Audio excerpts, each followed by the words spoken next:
Hello and welcome back to the channel. Today we will begin, so to speak, with the basics. I have received quite a few comments and questions about terminology and shipbuilding, so I am beginning to think that I should put together something on the subjects: ship construction, changes in ship construction. Eventually we'll talk about framing and changes in framing patterns on vessels, a subject near and dear to my heart. Today we shall begin by discussing lines drawings or lines plans, and how they are drawn, what do they try to illustrate, and how much of a development they have undergone. And of course the assistant had to pass through under the screen, because what would be life without the presence of a cat, says the strongly dog person in the group.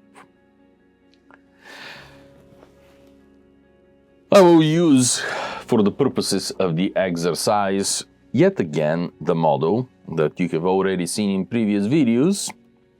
And no, folks, its construction has not advanced even an iota since the last time that you have seen it. But there are some features of it that can be used to illustrate our present-day conversation. And then, of course, they are the redrawn in CAD, unfortunately, lines of the model that actually Olya redrew when I decided to build this model. I've already discussed that it was never intended to be a complete model, but that's a different story and different conversation here. So, lines plans. From the earliest evidence that we have for planning and treatises, written evidence that we have, which emerged, as we have discussed already, in the early 15th century, but likely it existed before that. One of the challenges of the whole thing was representing a three-dimensional complex shape like that of a ship hull onto a two-dimensional medium like a sheet of paper, a plan, or whatever. Because I do like to open brackets within my conversations, all my students have been victims of this, so now it is your turn to be victimized. By this, I would like to point out that model, nowadays we assume that it is a three-dimensional object like this, for example, or what majority of my viewers are building. But in the Renaissance and early modern period, throughout the 17th century, a model did not necessarily mean a three-dimensional object. It quite often meant actually a plan, a drawing. The evidence for this is overwhelming. It exists in contemporary correspondence, it exists in the Navy Board orders to shipwrights to submit proposals for vessels. Everywhere it is quite clear that they mean drawing rather than a three-dimensional model. Perhaps this is actually a conversation that can be had in another video, where we are discussing Navy Board versus Georgian construction models and their fate. Returning, however, to the subject of lines, this is something that, of course, underwent changes throughout history. The lines plans as we know them now is really a 19th century development. Prior to that, there were many elements that are recognizable to the modern eye and to the modern naval engineer, and yet were shaped and used in a completely different ways. In order to describe a three-dimensional complicated structure like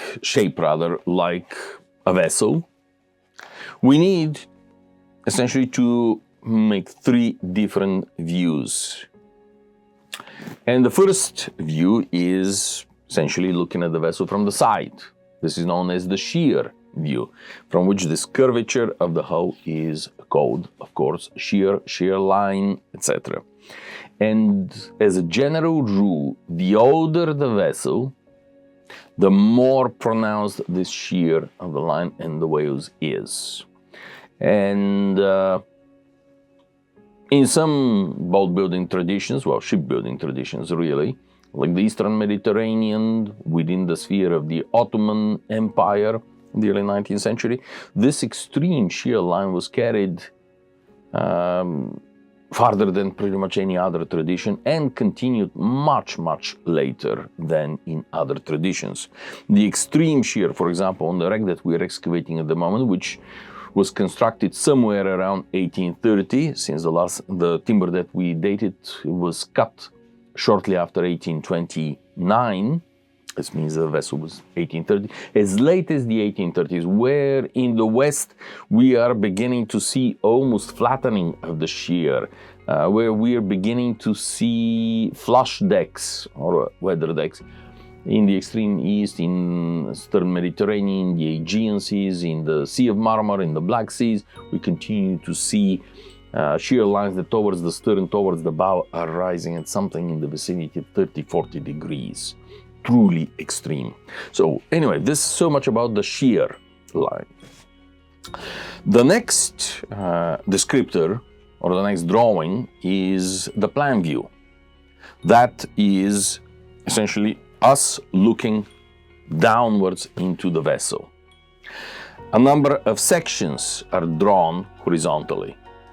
They, of course, are known as water lines because they are parallel of the water line, even when they are covering the upper works of the vessel. For example, although this blank is actually the deck outline of the vessel, it more or less will coincide or can be substituted for a waterline drawing.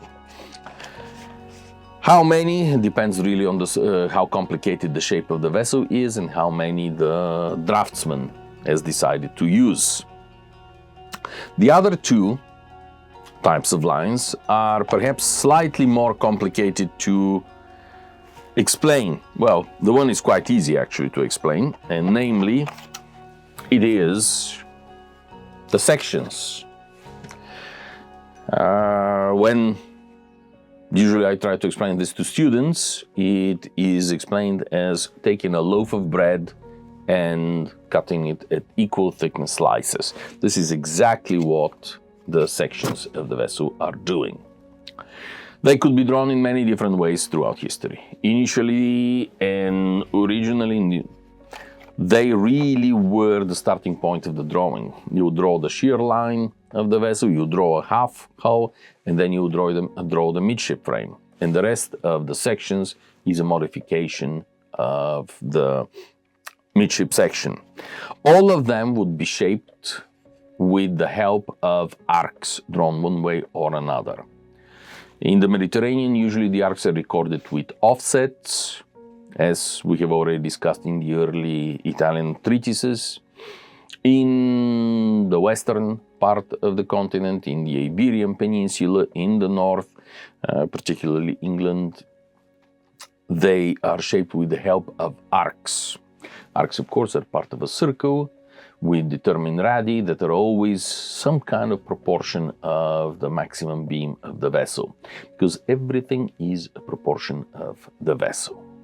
Now, this is the theoretical, the shape part of the section, of the drawings.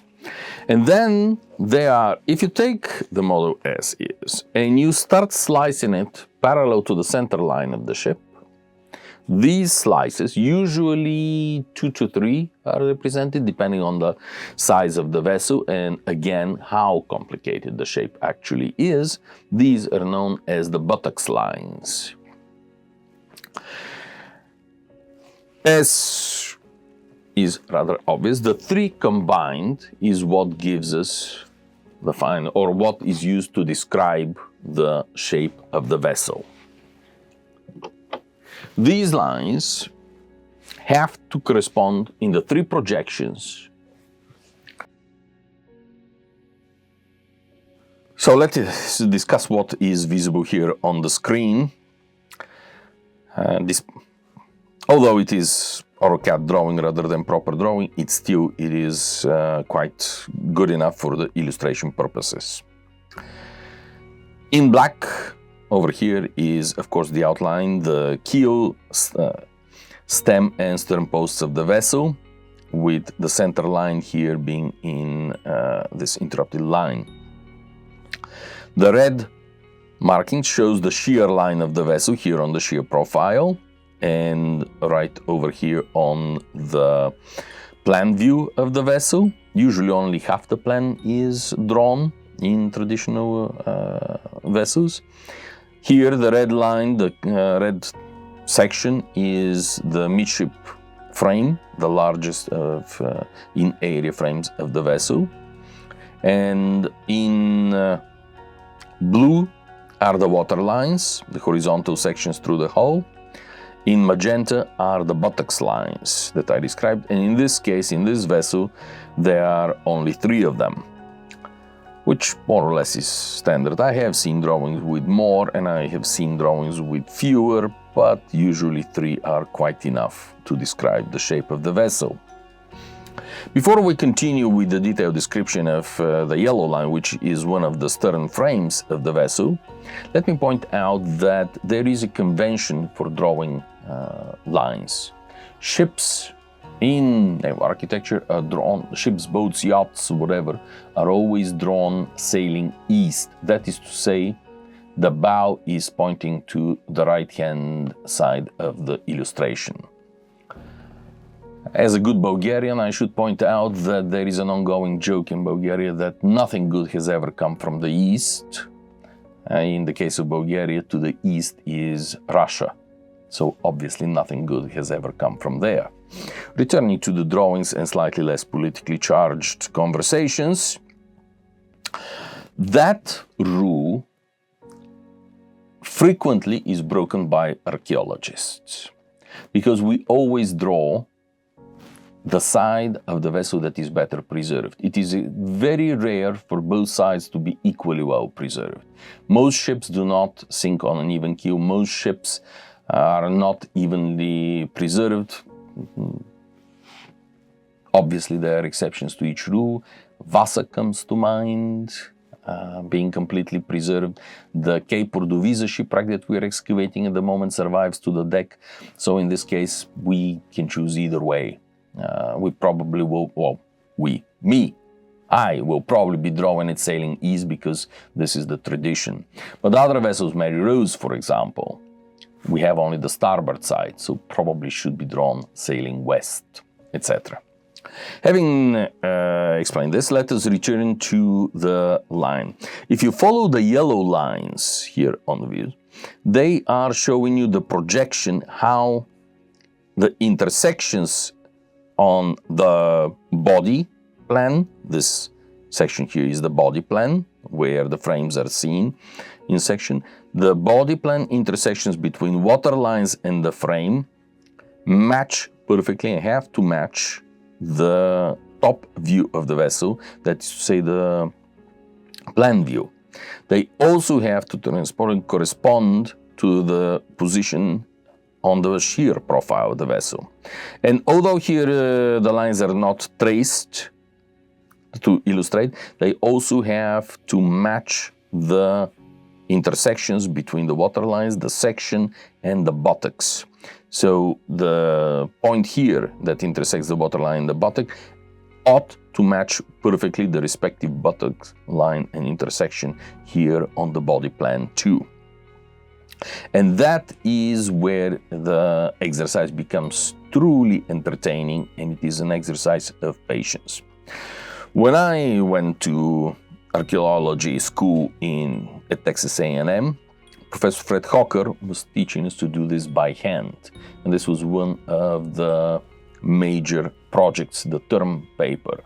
The term project in shipwreck construction required us to produce series of drawings. Complete lines plan for a vessel, construction plan, midship section, and deck plan usually. And that is how I learned to do it properly. I knew theoretically how to do it otherwise, but it was in archaeology that I learned how to do it the old-fashioned way, ink on, well, in our case, it was mostly on mylar. And with this, ladies and gentlemen, I would like to wish you a most wonderful rest of the day, and we'll see you next time. Thank you so much for your support of the channel. Thank you to the sponsors.